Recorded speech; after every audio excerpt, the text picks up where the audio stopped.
El exec, el exec, el exec. El Vélez, el Vélez, el Vélez. El fenómeno que todos quieren ser. El chamaquito que no pueden entender. How we doing, guys? Welcome to episode 171 of the Exec Talk Podcast. I'm your host, Ales Wasa. Like, subscribe, hit the notification bell if you're new. Also, hit me on all my socials. Comment, enjoy, interact with me. All right, we got it. We got the Super Bowl matchup, and I did go 2-0 this weekend for the third year in a row. Listen, let me just start off by saying, if you turn the ball over in the playoffs, they will come back to bite you. We saw it with the Lions, we saw it with the Ravens, and now we saw it with the Commanders. I'm not going to say we saw it with the Chiefs, because even though they had a fumble, they won the game. Okay? Now, if I'm being very honest, if I'm just thinking about these last two games that we saw, Saquon had a first touch, 60-yard touchdown after breaking 3 tackles on a toss play to the left. Cut it back all the way back to the right after he broke the tackles to get to the end zone. That made it 7-3 after the Commanders had an 18-yard drive that they converted 2 fourth downs, and then on 4th and 2, or like on a 4th and 3, they decided from like inside the 20, they decided we're going to take the points and take the 3. If you already went for it twice, and one of them was a 4th and 5, and you're moving the ball down the field, don't you think it's smart to go for it again, especially inside the 20? Now, what happened? That builds a little bit of momentum. You show that you can move the ball. But what also happens is that they come back first play and you're down 7-3. And the thing that I noticed the whole game that I expected, because Jayden is so good, is that in reality, the Eagles couldn't stop the Commanders. The Commanders' offense was clicking. What happened was they fumbled 3 times. De'Ami Brown got it stripped by Zach Bond. Eckler got it stripped by Oren Burks. And then I believe the last one was on a kickoff. Now, they were in the game. They were in the game for most of the game, but it ended up 55-23 because of the turnovers, the constant turnovers, back-to-back drives with fumbles while they're driving. This is not just like, oh, 3rd and long. They're not. No, this is driving. This is in Eagle territory. But the Eagles are the most talented team in the NFL. When you look at the Eagles, on offense and defense, what you see is all pro talent. Jalen Carter, Nolan Smith Jr., Darius Slay, Quinton Mitchell, Cooper DeJean, CJ GJ, Reid Blankenship, Zach Bond, Jalen Carter, Bryce Huff, Jordan Davis. And then on the offensive side, you got Saquon, Jalen Hurts, Landon Dickerson, Lane Johnson, Jordan Mailata, Cam Jurgens, A.J. Brown, Devontae Smith, Dallas Goedert. It's a plethora and a abundance of talent. And the Commanders are just not there talent-wise.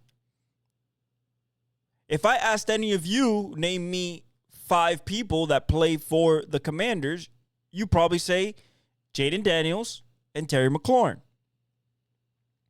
Now, I would say Jayden Daniels, Terry McLaurin, Jonathan Allen, Deron Payne, Mikey Sanders still, and then you could say Marcus Lattimore or Marshawn Lattimore. But that's not going to cut it against guys that are legit all-pros and Pro Bowlers. And that's what happened. In addition to the turnovers, that Commanders defense just couldn't hold up. First 2 touches for Saquon were touchdowns. One was a 60-yarder. The other one was like a 5-yarder. Then you have Jalen Hurts to worry about. Saquon got 3 rushing touchdowns. Jalen Hurts got 3 rushing touchdowns. And then Will Shipley also ran one in. 7 rushing touchdowns in a game, being the NFC Championship. It's never been done since the 1930s. And 7 touchdowns is all that Dallas Cowboys had all season. Because they suck. And we know that. Just like them hiring Brian Schottenheimer. You know, I love his dad. I love Marty. RP. But he's never been a head coach. He's never called plays, especially for the Cowboys. What does Jerry want? Control. You know what control leads to? Losing. That's why Dan Snyder is no longer an owner. That's why David Tepper had to be hands off. That's why John Mara, unfortunately, should fire his GM. You get what I'm saying? Same thing with Woody Johnson. As an owner, if you try to control the football team, you will lose. That is not a building culture. Okay? You want to build culture? Hire Mike Vrabel. You want to build culture? Hire a Pete Carroll. Hire a Sean Payton. A Jim Harbaugh. That's how you build culture. A Dan Campbell. Andy Reid. Okay? They don't fall out of trees, but when you got a shot at them, shout out to the Raiders and Tom Brady for hiring Pete Carroll. Shout out to the Patriots for hiring Mike Vrabel. Now, for the Bears and Ben Johnson, it's all going to be about Caleb. Can he build a offense for Caleb? And before any of it with Caleb starts, it has to be the offensive line. The Bears have to go into this draft and just go offensive line heavy. Center, tackles, guards. Need it. And then a running back. And then from there, you can go on defense. But your defense is pretty good. The Saints are the only team without a head coach. Mike McCarthy has pulled his name out. Cliff Kingsbury has pulled his name out. Right now, the favorite is Kellen Moore. Currently the offensive coordinator for the Eagles that are heading to the Super Bowl. So as soon as they lose or win in the Super Bowl, they would have an in-person interview. And see if that goes. I think that's going to be the hire. Because if Mike McCarthy, who would have been my pick, if you want to build a culture, that would have been my pick. He pulled his name out of the race and is just going to wait till next year. Then, you know, I think Kellen Moore would be your best bet. I saw him at college at Boise State. Saw him be a quarterback. You know, I've seen him be an OC at Dallas with Dak. Now I see him be an OC at the Eagles with Saquon. He's developed himself to a pretty good play caller on both sides, whether running or passing. Good scheme, kind of rudimentary because you have a Saquon. Same thing with when he was in Dallas because he had a CD. But nonetheless, a very good play caller. Now, can he be a head coach? We'll see. We'll see. As for Aaron Glenn, he's a culture establisher. But in the Jets, you have giant problems. First of all, let's start with Aaron Rodgers. I saw Aaron Rodgers at the end of this season. The beginning of this season, I feel like he was still dealing with the Achilles and the confidence to push off the leg, to use his legs. As the season went on, he got better, obviously, as the injury recovers better and he gains more confidence on the leg. Now, he's going to be 39, almost 40. Coming off the second year off an Achilles. I like the offensive personnel. I believe the line could play better than they are. Maybe you can add a piece on the line. But Breece Hall, Devontae Adams, and Garrett Wilson, to me, is a solid offense to build around. Not to mention Allen Lazard, or if you draft another receiver. Wouldn't mind that. On the defensive side, Aaron Glenn should be happy. When you have a Quinnen Williams, when you have a Quincy Williams, when you have a Sauce Gardner, a DJ Reid. Yes, Hassan Reddick is old, I believe, but you have Jermaine Johnson and Will McDonald. So right there, I don't see any issue with that defense. So if I'm Aaron Glenn, the first thing I need to get situated is what am I doing at the quarterback position? Am I starting Jordan Travis coming off a broken leg out of FSU? Is he going to be any good? Are we just going to use him as a backup? Do I go after a Sam Darnold? Do I go after a Kirk Cousins? I don't advise it. That would be two guys on Achilles injuries back to back. I just wouldn't recommend that. So you have to decide what you want to do. Do you want to draft somebody? Are you a team that would look at a Jalen Milroe, at a Quinn Ewers, at a Jackson Dart, who's going up draft boards? Maybe a Dylan Gabriel, although I think the Dolphins should look at that. He reminds me a little bit of Tua. He's also short, but he has a better arm. Okay? More mobile because he doesn't have a hip injury or concussion history. So all those things for Aaron Glenn and the Jets is what I'm picturing. As for the Raiders and Pete Carroll, I'm not worried about a team playing hard. I'm not worried about a team wanting to play for him. That is going to be automatic. This is Pete Carroll. The cachet's there. The championships are there, whether in college or the NFL. And the wins are there. What I'm worried about the Raiders is what are you going to do at the quarterback position? Are you going to hope and pray that Shedeur lands to you or Cam Ward?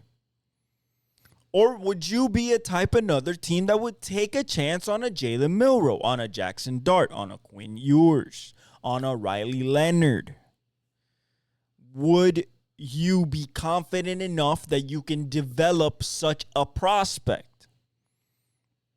For example, if you take Jalen Milroe, you take probably the best athlete in the draft at the quarterback position, and it's not even close. A guy that's probably going to run a 4.4 at the combine. Going to have a cannon of an arm. Now, can you get him consistently accurate and going through his progressions? If you take a guy like a Jackson Dart, you probably have the best natural thrower in the class, but you have to develop him as a true quarterback. Going through progressions. He can run as well. Good size. A Quinn Ewers, you don't have the arm strength, but you have the moxie. Maybe as he is fully healthy, he can show you. It's going to be, Quinn Ewers is going to be a lot about the combine. The tape is going to be up and down. Quinn Ewers is going to be about the combine. Jackson Dart's played a lot of football.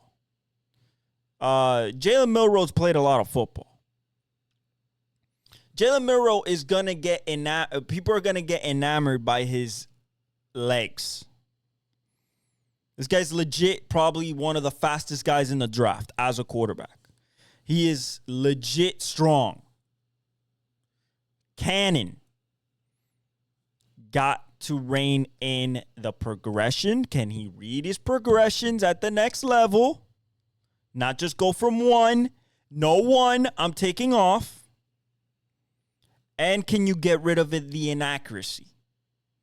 The deep ball is really nice, but the inaccuracy. And a guy like Riley Leonard, can you teach him how to throw? Are you confident enough? This is like a Josh Allen-esque type of player. I don't know about the arm as much as Josh Allen, but he is a Josh Allen-esque type of quarterback. Size, running ability, just the way he uses his body. You need to teach him how to throw. How to be accurate, how to be confident, because that's what I didn't see in the national championship.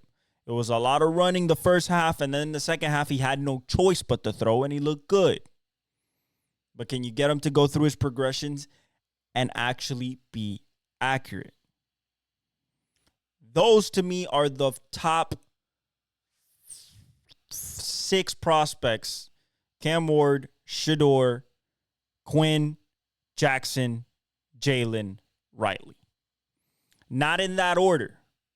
If you ask me, the best quarterback in this class on both sides, if I'm thinking about creativity and arm strength and accuracy, I would take Cam Ward.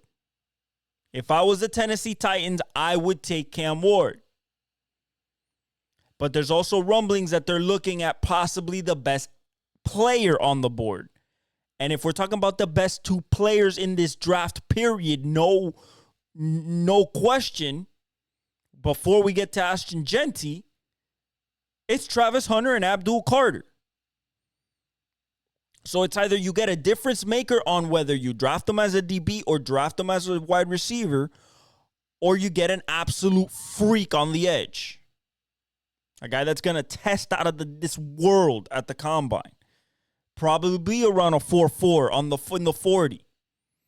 Can bend with the best.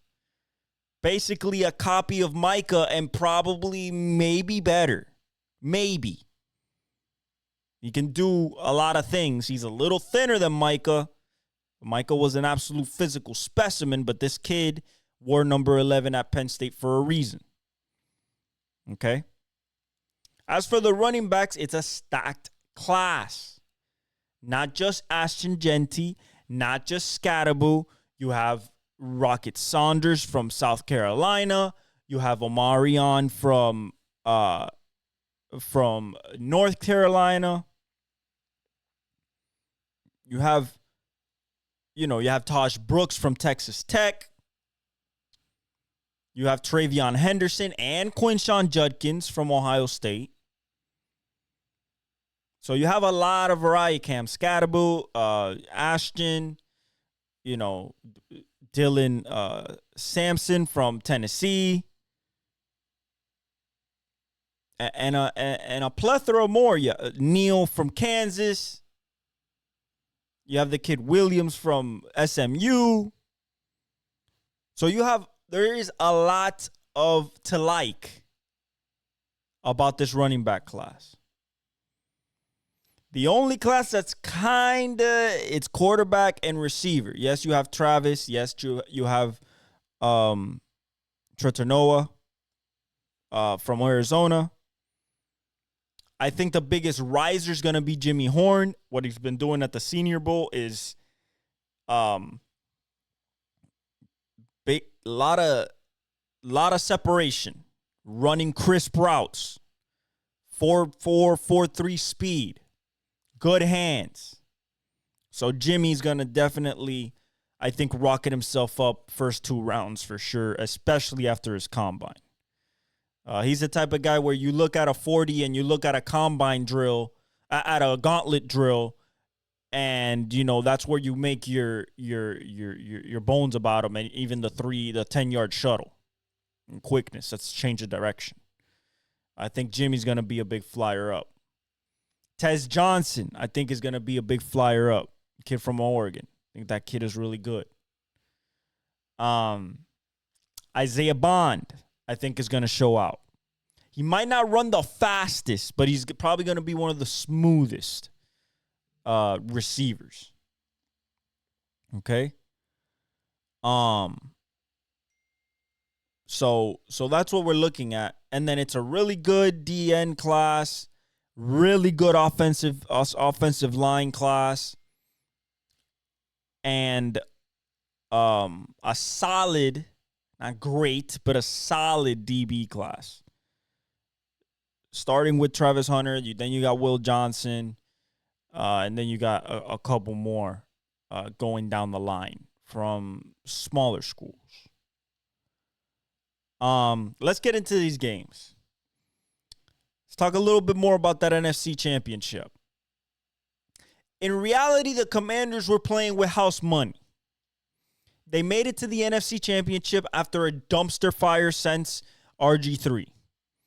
Dan Snyder's out. You bring in Josh Harris. You bring in the brain trust with Magic Johnson. And you start building a football team. Dan Quinn was a great hire. Cliff Kingsbury was a great hire. Frankie Louvu was a great addition. Bobby Wagner was a great addition. Austin Eckler was a great addition. You added solid guy. Lattimore, I think, will be better next year.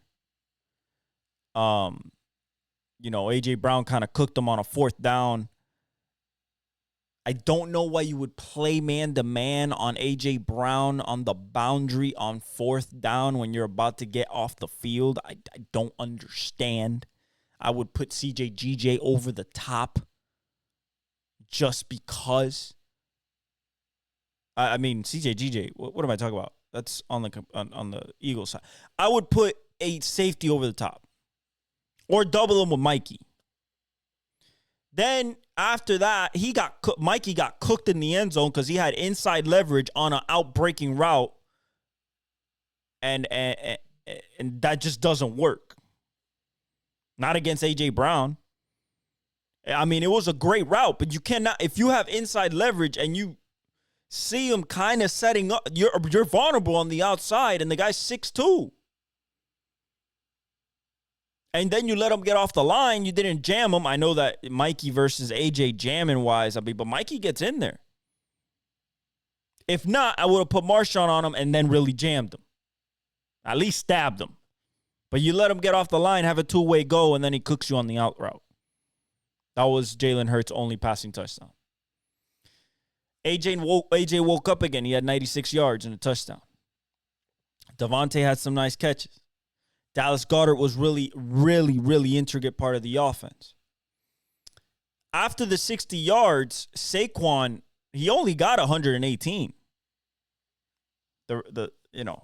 He only ended up with 118. So he got 58 yards after that first play. So if I'm the Commanders, I feel good about what I did with Saquon. That first play, we missed tackles. That's what it was. Why did the Commanders lose this? Yes, there were the fumbles, but there were some real dumb-ass penalties. On Mike Sanders still.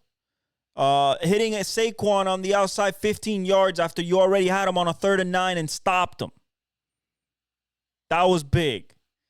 Marshawn Lattimore getting into it with A.J. Brown, thinking he's Mike Evans. They hit him with a 15-yard penalty. 1st and goal at the 1. A bad pass interference against Marshawn on a 3rd down. Bad pass interference. The first one, yes, against Ertz, against Goddard, should have been called. I understand he was wrapped all over him. That second one, absolutely not. Absolutely not. And then on the other side, that offensive line, especially without Sam Cosmi, they could not block Jalen Carter. Nolan Smith is a problem. he lined up so outside that he was in front of the receiver and still hit the corner so hard and sacked Jayden. So if I'm the Commanders coming out of this game, I'm encouraged, but I'm also knowing if I'm Dan Quinn and Cliff Kingsbury and the front office, I know what I need. I need offensive linemen, and I need another difference maker on the outside. I could keep De'Ami Brown, but I cannot live and die with Jamison Crowder and Olamide Zaccheaus. I can't do that. I like Zach Ertz. He's getting a little older. Maybe draft a tight end. There's two there's two studs in this class. Tyler Warren and the kid from Notre Dame. Really good. Okay, Tyler Warren's a different type of animal. He might be there, though. I think he's going first round, but he might be there to take for Washington. Maybe trade up to try to get him. If not, I would take a guy like Emeka Egbuka. I would take a guy maybe like Jimmy Horn or a Tez Johnson. Give me a different dimension. It's not just Scary Terry where he can do everything, but he's mostly a deep threat. He likes going deep. He can catch the slants and the screens and everything. But I need a separator. If I'm Jayden Daniels, I'm asking for a separator. I need a guy that if he does an out route or an in cut, he's getting 4 to 5 yards of separation. A la Zay Flowers, Tank Dell, Amon-Ra St. Brown, that type of receiver. Emeka Egbuka is more the Amon-Ra St. Brown type. Tez and Jimmy have a little bit more juice. A little bit more wiggle. Okay? That's what I'm looking at the Commanders. And then, of course, my offensive line. Possibly another running back. Second, third round. Maybe I take an Omarion. A little speed. You know? Or you can take a Scattaboo.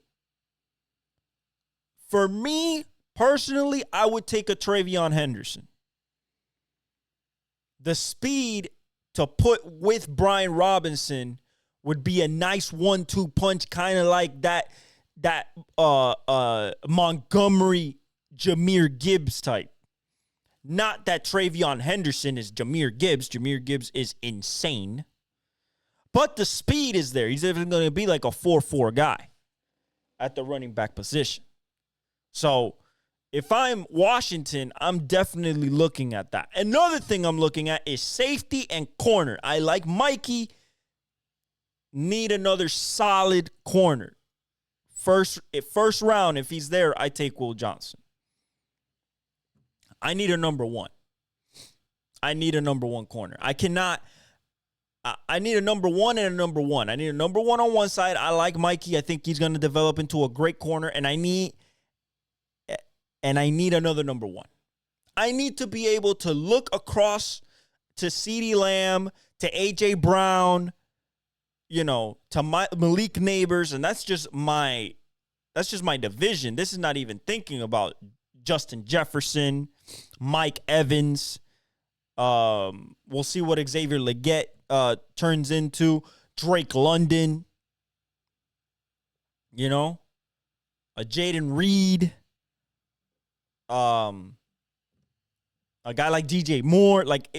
I need to be able to put a number one and not be scared to put him on an island. Another thing you need edges. You guys need edges. You have Jonathan Allen, you have Daron Payne. You guys need legit edges. I would go after a guy like Walker from Georgia. That kid is insane. Abdul Carter's not going to be there. So I would take a guy that if I put a one-on-one, and he's gonna boost, he's gonna jump up draft boards. He's gonna be a freak in the combine. Jalen Walker, I believe his name is Jalen Walker. Don't quote me on that, but I believe the Georgia edge is called Jalen Walker. Another guy I would look at is Xavier Watts. Malachi Starks from Georgia. That's another guy I would look at. There's no Caleb Downs, so we can't take him. But Malachi Starks and Xavier Watts, Jalen Walker. Like, I would look for a difference maker on the defensive side of the ball, whether it's on the back end or on that line, especially the edges. We need to get after the quarterbacks. No other choice. Okay. Let's talk about the AFC Championship. Absolute classic, 32-29, Kansas City Chiefs, as I said.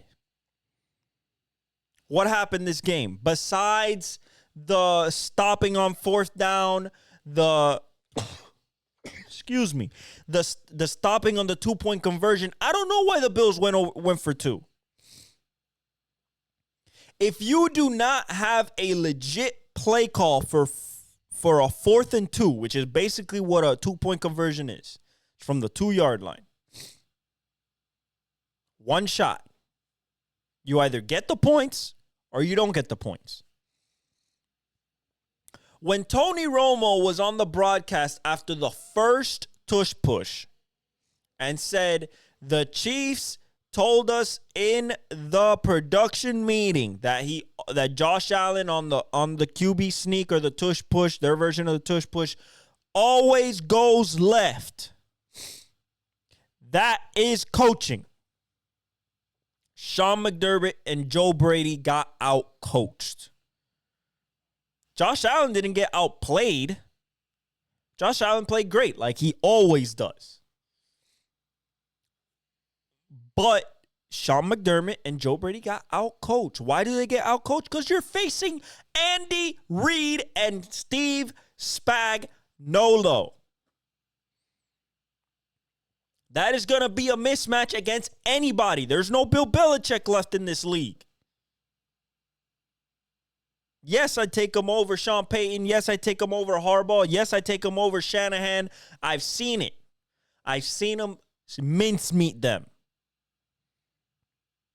First drive for the Bills. They get the ball first. Of course, Kansas City defers.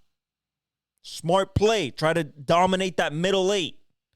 That last 4 of the first half, first 4 of the 8 of the second half. That's where games are usually won, right there. You might think it's in the 4th, but when you do your legwork early and you build your lead, it serves better in the second half once that middle 8 is dominated.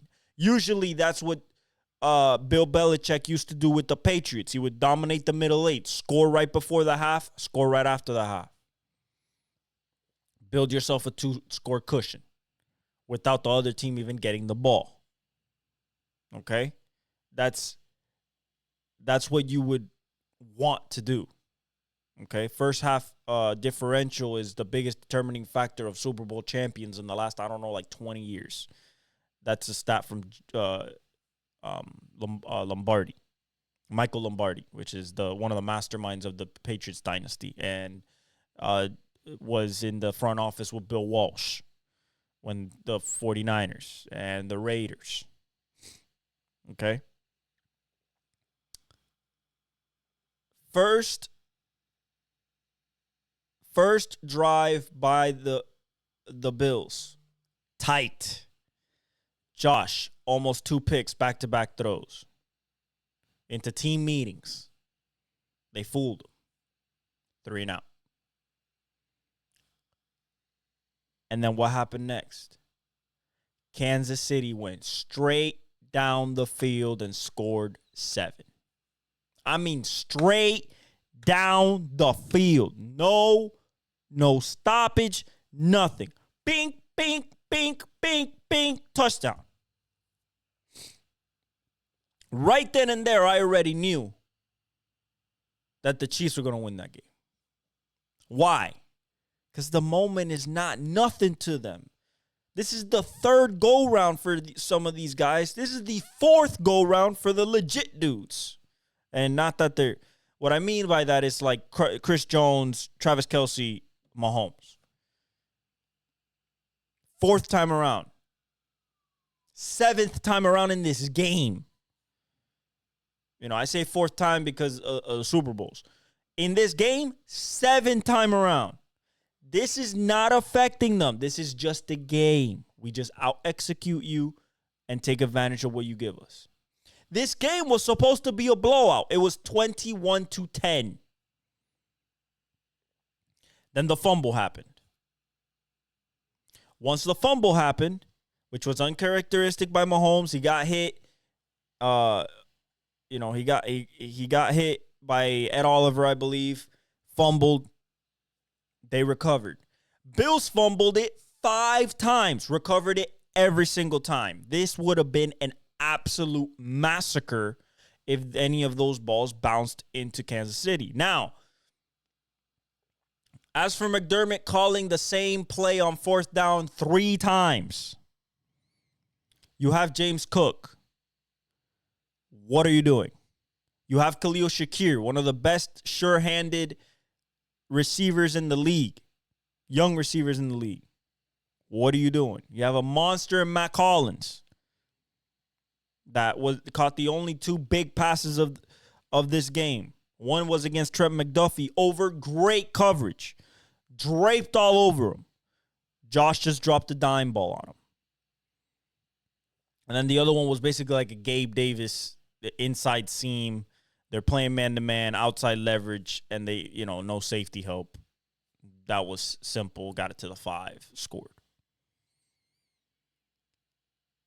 This game, Amari, non-existent. They threw the ball on 3rd and 10 to him to try to get the first down on an all-out blitz by Spags. And Karlaftis noticed it, peeled off, made the tackle after he got 5 yards. That led to the 4th and 5.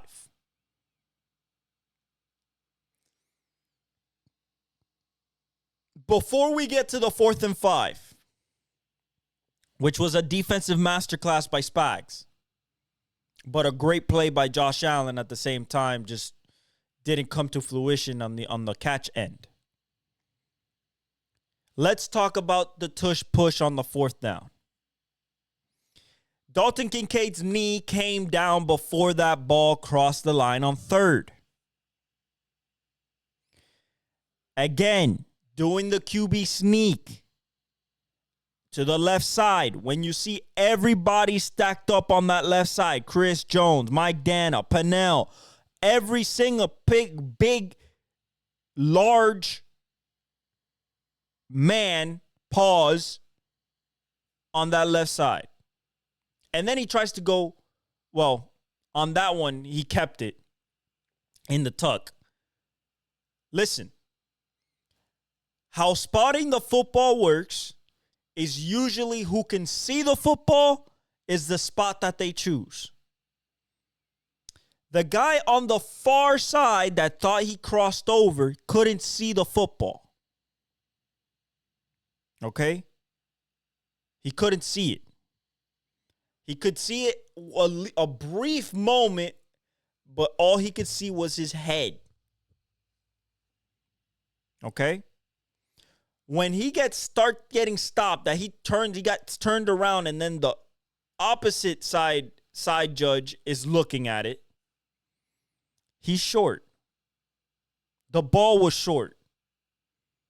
No, but I think it 3/4 got over. At the end of the day, when the spot is that close and it got reviewed by New York, wasn't challenged, wasn't nothing, got reviewed by New York, the call's going to stand.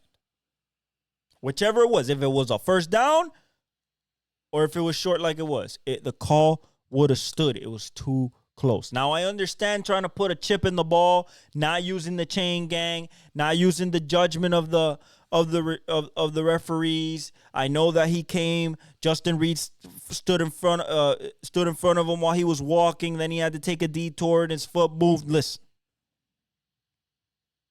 that game was not lost on that play because they still had the lead. It was 29-28. I mean, no.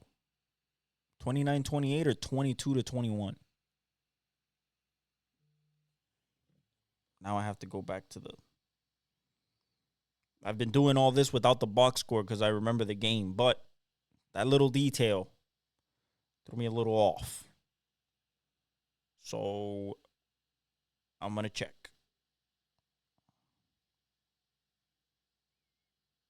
I believe it was 22-21, but it might be mistaken. It might have been 28-29. That might have been right before, because they were in Chiefs territory when that fourth down happened.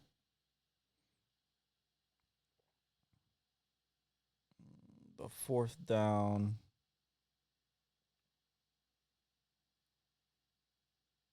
$22. Yeah.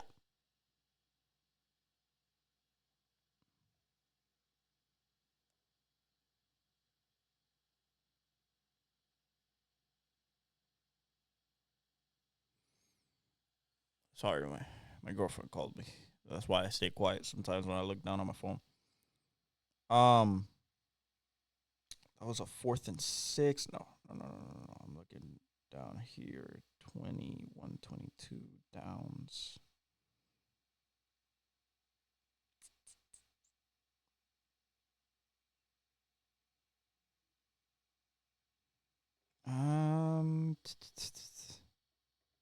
Left guard for no gain. The replay official repeated the short ruling. All right. 22-21. So the game was still in the balance. We're talking about the beginning of the fourth quarter.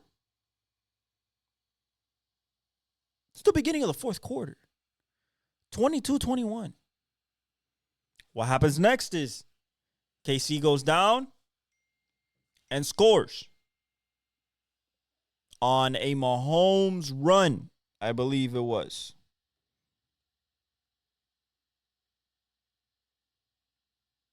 Yeah. Mahomes right end, 10 yards, 2-point conversion to Justin Watson, which people are not talking about that 2-point conversion. That 2-point conversion was so important. It was 27-22. That's still a 6-point game. 5-point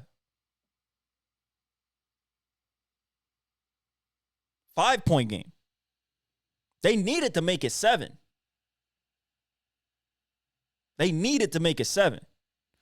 And the way that they did that 2-point conversion, Patrick finding Justin Watson on a crosser on the back of the end zone and nobody says anything, I think that was a big play.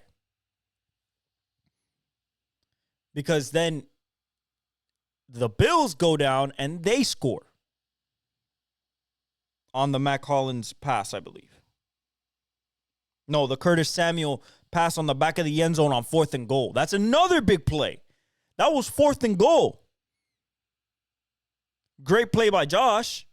He was getting pressured, and Curtis got open because they didn't go with him because he came across the formation on the crosser in the back of the end zone, and Josh found him right before he got sacked. So that's 29-29, the kick, instead of going for 2. Then comes the Kansas City field goal, which was a win for the Bills because they were driving, and then Harrison Phillips walks back Caliendo. That's what's gonna be kind of, iffy about the offensive line. That inside left guard spot that Tooney's gonna be not occupying because he's gonna be a left tackle, who's played great as the last 2 games. So Caliendo gets walked back by Harrison Phillips, and they get a field goal because they get knocked back. It was 3rd. I'll tell you right now. It was 2nd and goal. It was 3rd and goal. No, incomplete. Mahomes, he got sacked on 1st and goal for -7 yards, and then they just couldn't. Incomplete to Xavier Worthy, and then incomplete. Ed Oliver batted it down, and they hit the field goal, 35-yarder by Harrison Buckner. 32-29. 32-29. A minute and 3 minutes and 33 seconds left with all 3 timeouts. This is the moment that you do the drive. This is the moment that you take it away from them. This is your chance. What happens? In the biggest moment, on the road, try to get the monkey off your back. Lost to him 3 times in a row. In this same spot, in divisional or AFC championships, to go to the Super Bowl. What happens? Very simple. Ty Johnson, right end, -1 yard. Tried to run. Didn't happen. 2nd and 11. Josh scrambles right tackle.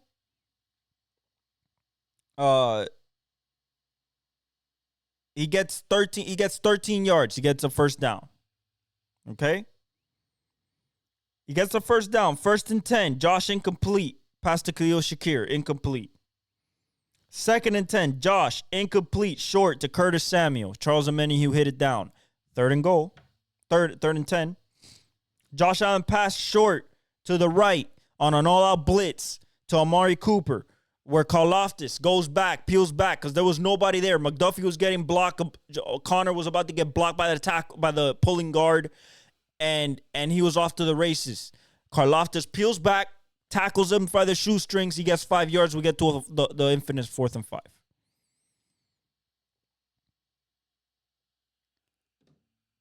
I told my dad on 3rd down, Spags will blitz. What'd he do? Send an all-out blitz, a jailbreak. They had the correct play call being the screen, except Karlaftis noticed it and peeled back.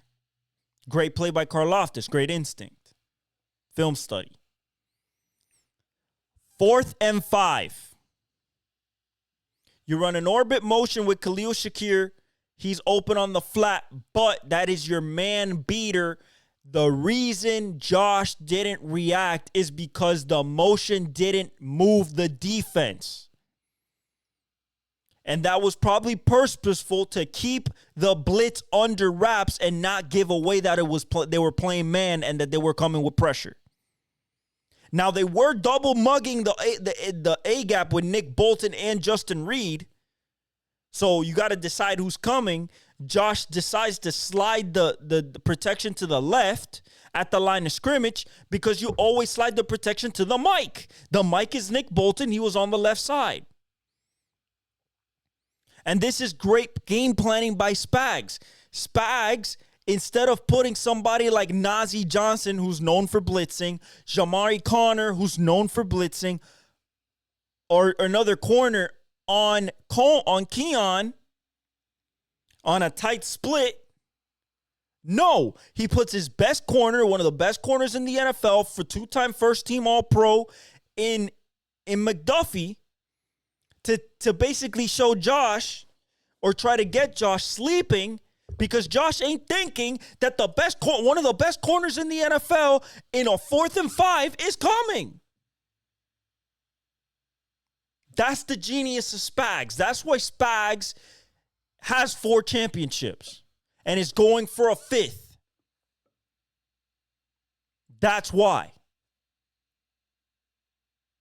Because he didn't run a corner blitz all game. He runs it only 19%. No, even less. I think he ran a corner blitz maybe 19% of the time all season, but it might be less. Forgot where I saw that stat. So on a 4th and 5, when he says, let me, I'm thinking Nick is coming. I'm thinking both are coming, but just Justin Reid and Trent come. Trent does not give away that he's blitzing. He's facing up, looking like he's playing man, like he's about to jam Keon. As soon as this snap happens, he takes off. He breaks the line in between Keon and the left tackle and the right tackle. And Justin, because the center slid to Nick, and Nick bailed. He didn't blitz. Justin already got through the line in the middle, so he was already chasing. And then George Karlaftis beat his block on the left tackle, on the right tackle. If you see the play, Trent is not even, McDuffie's not even close to Josh. The first guy that gets to Josh is Justin. The guy who puts him on the ground is Karlaftis, I believe. Josh already puts out of his mind that it's zone, that it's not man. So he doesn't look at Khalil Shakir because that's his man beater. If it's zone, somebody's going to be over there. So he's already thinking it's zone. So he's not looking at the orbit motion and Khalil Shakir. That's when you still shoot it, the pass would have been easy. It would have been an easy completion. Now you're talking about Nick Bolton, fast as shit. The line peeling that way as soon as they see the ball go that way. And then the safety over the top. Would he have gotten those 5 yards? We never know. It's already behind the line of scrimmage 5 yards. So we have to get those 5 yards and then get the other 5 yards. And like I said, the best tackling team in the NFL is the Kansas City Chiefs, and they're fast. So all in all, Josh even finding Dalton Kincaid down there, even finding him, let alone letting the ball go and putting it in a spot where he could catch it, is incredible. But at the end of the day, it was a hard catch. It did go through his forearm. You can't really catch that. You have to really, you have to catch it perfectly because it didn't go through both his hands. It went through the forearm. It went through here. So you basically have to catch it like that in one hand. So it wasn't as catchable as people are making it seem, especially he was diving and didn't expect the ball to come. Turnover on downs. You still have a shot. You have you still have 3 timeouts. What happens? Andy Reid. First down. 1 yard for Kareem Hunt. Okay, you stop him. Timeout by Buffalo. 150. 150, plenty of time. This is at the Buffalo 46. Pat Mahomes, 2nd and 9. Short pass to Isaiah Pacheco. 10 yards. Boom, there's the first down. You got to take another timeout. Okay? Got to take another timeout. He got pushed out of bounds. You didn't have to take the timeout, but you took the timeout anyway because when they spot the ball, you don't want the clock to start running. So it's another first down. Pacheco up the middle, 1 yard. Okay, another 2nd and 9. Timeout. Last timeout by you, 138. You got to get the stop. Kareem Hunt, right tackle, no gain. You think they're going to run it again. 3rd and 9 at your 35. And what does Andy Reid do? Andy Reid goes back to the same play that he ran in the first half, except he didn't leak out. He didn't leak out the back. He didn't leak out the back. He got to the same formation through a motion. In the first half, he just had the formation out there, no motion. So he motions the 2 receivers. They get set. And you have a bunch outside on a tight split. Well, not much of a tight split, but it's like a mid bunch. It's between the numbers and the hash. You have a bunch out there. All the Bills defenders are in the middle of the field between the box. They're in the box because they're expecting run. The genius of Andy Reid is that he got you to look somewhere else instead of where you should have. He runs the motion to give Pat the indicator, is it man or zone? As soon as they knew it was man, the play was perfect. He runs he runs the bunch, not even in a route. He just runs them into basically the teeth of the box to create confusion and a wash. And then he takes Samaje Perine, runs them across on a little shallow, and Patrick hits him right in stride, right as he breaks the line of the box. So there's nobody directly in front of him as a linebacker. And then you leave one guy on the backside, Benford, to try to go get Benford got hurt. Man, was it Benford? Might have been Benford because Tyler Rapp got hurt. Benford, I think, got a concussion early in the game. As soon as they lost Benford and they put Kyrie Elam, it was wraps. That was another thing. Don't show a weakness to the Chiefs because they're going to take advantage of it. And boy, did they. So Samaje Perine catches that. You know, he goes up. 17 yards, gets pushed out of bounds. Game over. 0-0. Going on to the Super Bowl for the third straight year and chance at the three-peat. Excuse me. Simple as that. The last play I got to talk about is listen, guys. The ball hit the ground. Ball didn't move. The tie always goes to the offensive player. Yes. The corner has both hands on the ball in the air. But as they're going down, you see Xavier Worthy like trying to rip it out of him. And when they go to the ground, ball hits the ground, doesn't move a peep, and then Xavier Worthy has possession. Either way, one, they challenged it. It was upheld. And either way, if it wasn't challenged, if it was ruled incomplete, there was a defensive holding play. It would have been first down at the 20. You don't think Mahomes scores? They couldn't stop him. So what happens? Big play that people aren't talking about. After that play happens with Xavier Worthy, the Chiefs run a play, don't get no gain on it, would have been 2nd and goal, but McDermott threw the flag. As soon as McDermott throws the challenge flag, it goes before the play. The play doesn't count. They get back to 1st and goal. And then they score. So it's all those intricate things. They didn't take advantage of the fumble because you didn't score on it. Now, the middle 8 was something very important, and the Buffalo Bills neutralized the middle 8 because Mahomes scores. It's 21 to 10. And then they're about to go score again. The fumble happens.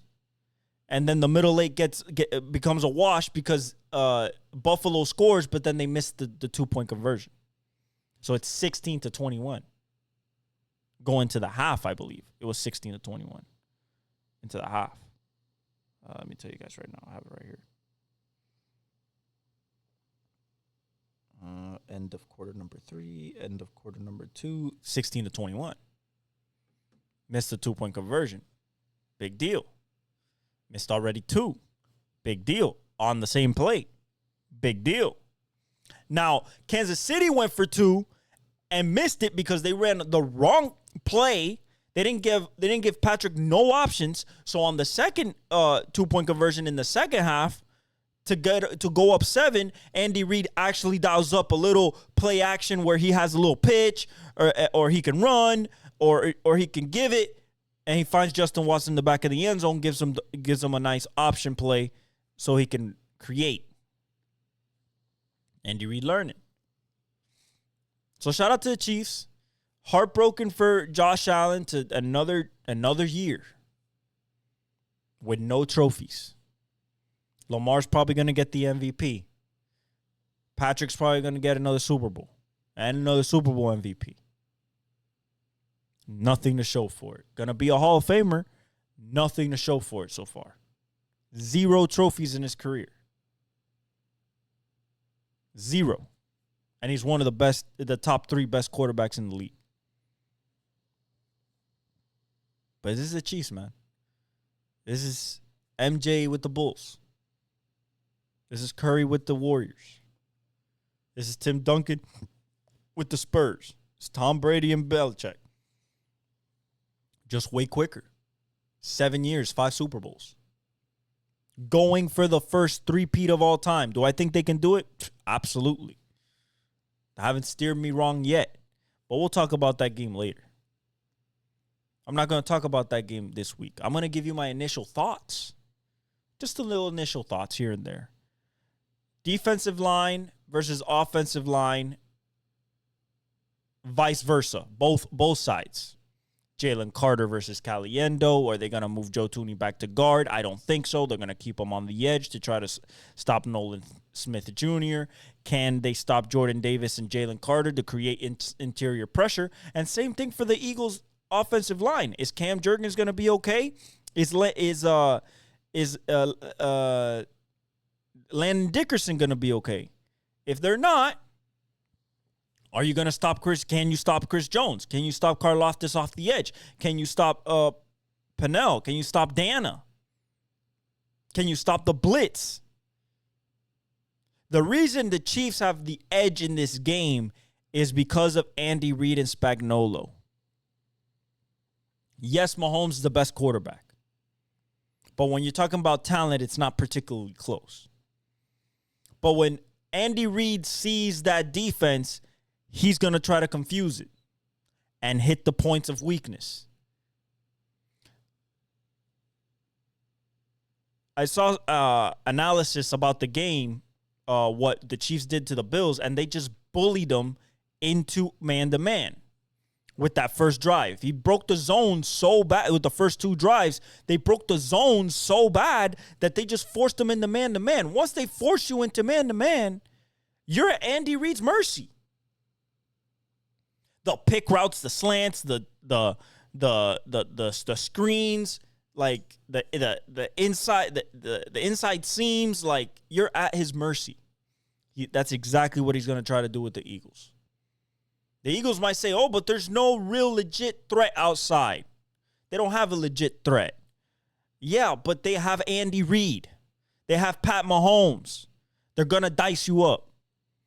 So if I'm Vic, and Vic is 0-8 versus Andy Reid and Pat. 0-8. Okay? If I'm Vic, I hope and pray that my front four can reach. Hope and pray. Because if I have to blitz Mahomes, I'm going to get cooked. I'm going to get cooked. I've already seen it. On the other side, can Jalen Hurts show what he did against the Commanders? I don't think so. Why? Because the Commanders were a bottom of the league, bottom 10 pass defense. Also, a bottom 15 run defense. Now you're facing the best run defense in the league and the second best overall defense in the league to your own.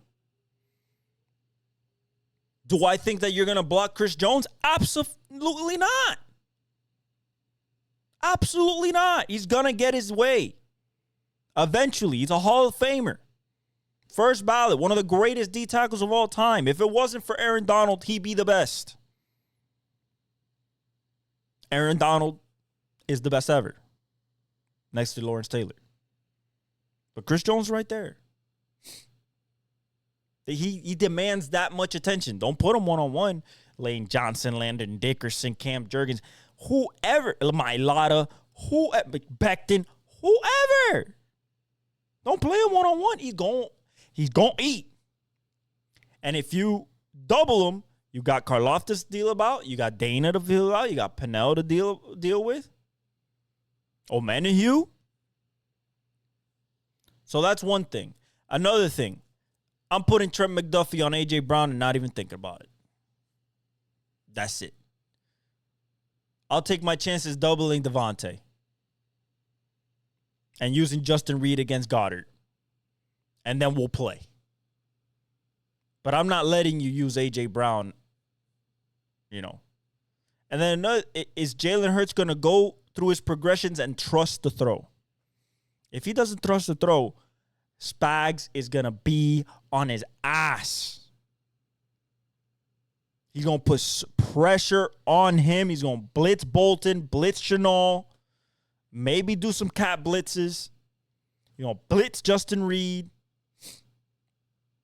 So, you know, how does Jalen Hurts deal with that? Can he still throw? He showed against the Commanders, but that's a defense that he wasn't scared of.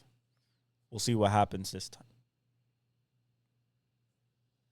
And then ultimately, can you stop Travis? Travis wasn't a factor against the Bills. The Bills double-teamed him. They doubled the shit out of him. He had 2 catches.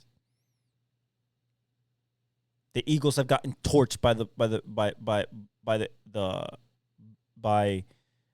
tight ends the last 2 games. Ertz hit him hard. Higbee hit him hard. So we'll see what they do with Travis Kelce. And then can you pressure Mahomes? And if you could pressure him, can you get there? Or is he going to escape the pocket? Are you going to let him? Are you going to run man-to-man and allow him to hit a seam for 10 yards and get first downs? If you allow the Kansas City, and I'm going to talk about this when I talk about the game in the next episode. If you allow Patrick Mahomes to use his legs to get first downs, you are in trouble and you will lose the game. You will lose the game. The number one thing Kansas City loves to do and predicate themselves on is being ahead of the chains. They don't want no 3rd and longs, even though they're really good at them. They don't want any of those. They want 2nd and 3, 3rd and 1. That's what they want. And you better try to stop them on 4th down when they do go for it. Because they're going to go for it sometimes. Andy's like that. The 2-point conversions, Andy's like that. They are that confident. So, shout out to the Chiefs, shout out to the Eagles. We have another Eagles-Chiefs, this time in New Orleans at the Superdome. I think it's going to be a great game, plus Kendrick Lamar at halftime with SZA. Sounds perfect.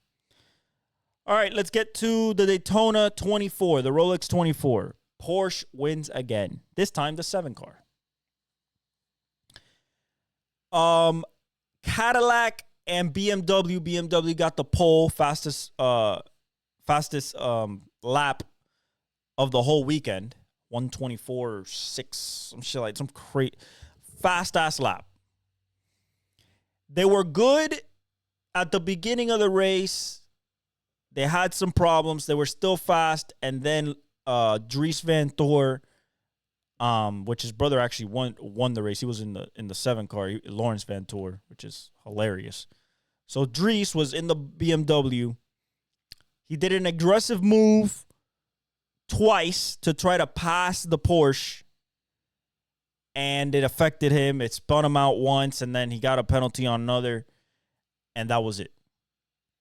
Cadillac was the biggest challenger to Porsche, but all the Cadillacs got screwed in the nighttime. The Scott Dix, not Myers-Schenck. It wasn't a Myers-Schenck Cadillac. It was the 31, which is the Wheeling. He was doing well, crashed.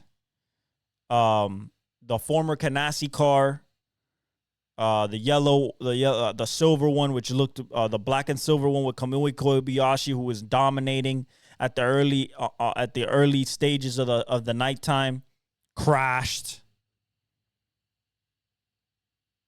The other one just couldn't get up there. The one with Philippe Albuquerque. And then Acura was close, but just couldn't stay there. Just passed. So they're coming up on the last hour, 2 hours. And Acura is right behind the 2 Porsches. Porsches are 1, 2, 6, and 7. It gets to around 10 minutes left. And Felipe Nasr, who's in the 7 car, passes not Dan Campbell. Yeah, actually, Dan.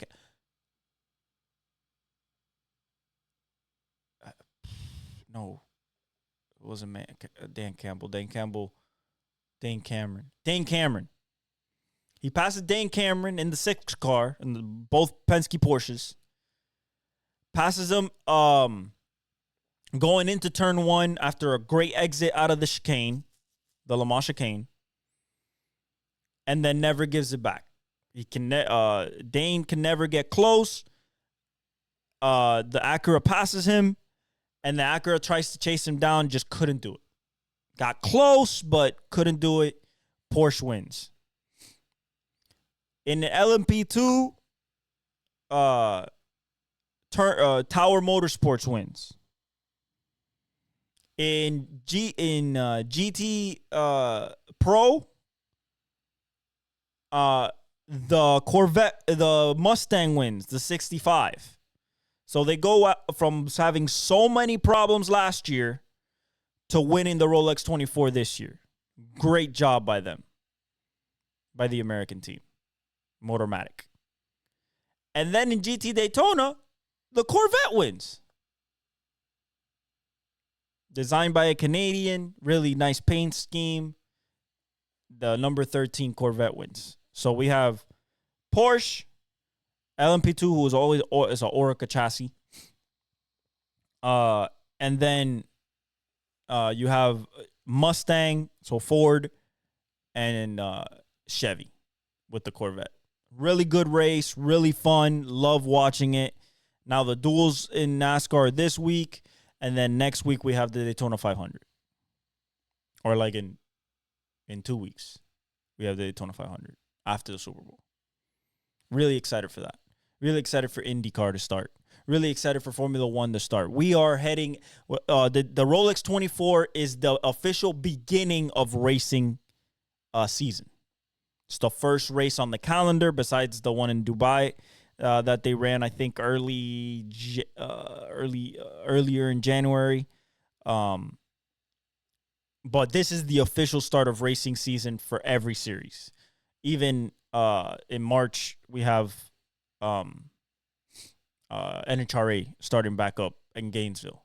So, really good race. I love watching this race. I can't wait to go with the RV and my dad and my grandpa and my girlfriend and her mom who loves racing, and to go see this race. But I love this race. I love racing, period. So I just wanted to talk about that.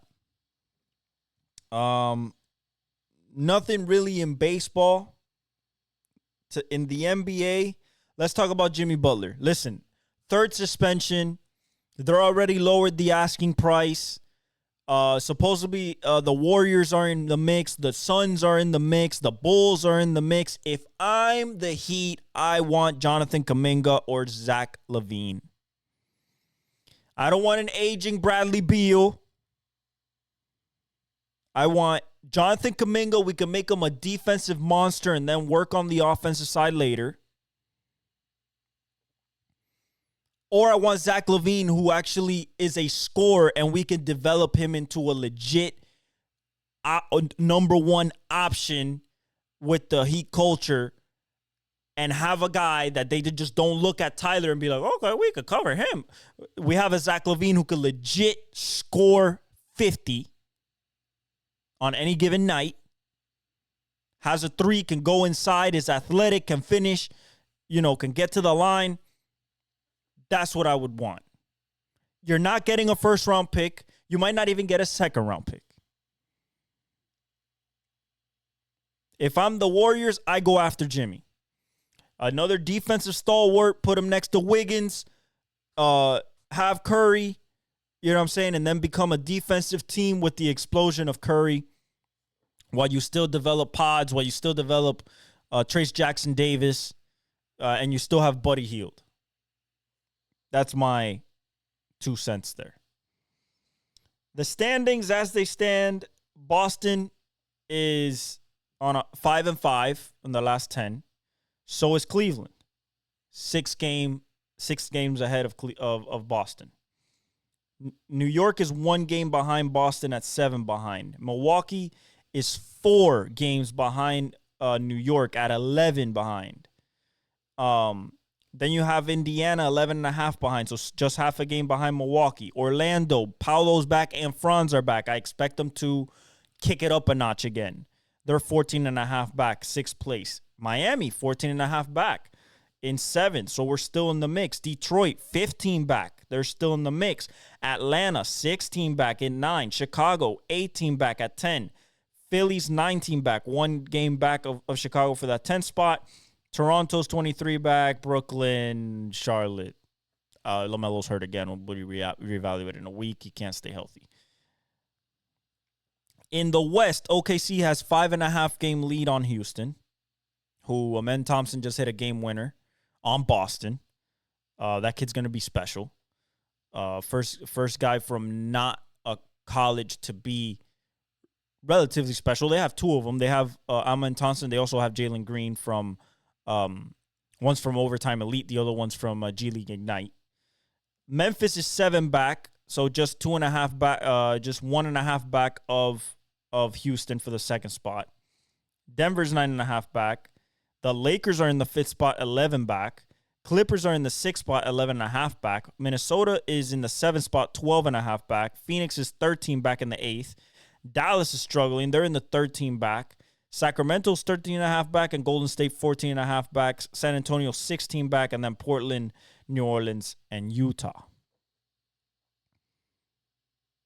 As of right now, I still think Cleveland is the team to beat in the East. I like New York, and I like Milwaukee. Boston is worrying me a little bit. I think Orlando can surprise people. So can Indiana. Still have Miami there. Detroit is kind of a wild card. Atlanta, I don't expect much from. Neither do Chicago. And if Philly gets in there, maybe. OKC is probably the strongest team in the West. I like the defense that Houston runs, but they're young. Memphis is another team that could really, really, really, really make a run. Denver is always a championship contender.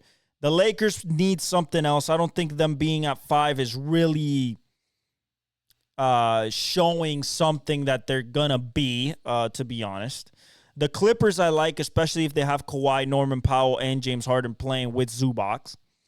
Minnesota has to figure out the Julius Randle Ant thing. If they can figure that out and Jayden McDaniels can score consistently, and then Dillingham gets more minutes and gets ingratiated into the offense more, I believe that they can definitely be contenders still. Phoenix, it all depends on KD and Booker's health, whether they're going to get Jimmy or keep Bradley Beal. They need defense. Dallas, I don't know what's happening. Luka needs to be healthy. Kyrie needs to play well. Clay needs to play well, and their defense has to play well.